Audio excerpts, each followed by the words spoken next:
Question number 2, again, you thought there was no error, and he says B.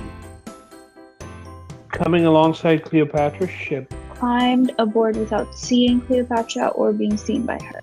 Because you see, if he... Yeah, okay. Cleopatra's ship, we still have to identify who he's getting on without seeing or being seen by. Inserting that name kind of becomes important. That's one of the pitfalls of the English language. Okay, alright, yeah. You just have to elaborate the subject. Okay, got it. For 3, you said C. The correct answer was B. Again, B is just demonstrating the construct. Compared to this, which in, I think, normal everyday slang language, when you're talking to somebody, you would probably speak this, but when you would write it in formal written English, you would probably have to rely on this construct. Yeah, I get it. And these practice exercises will help you get better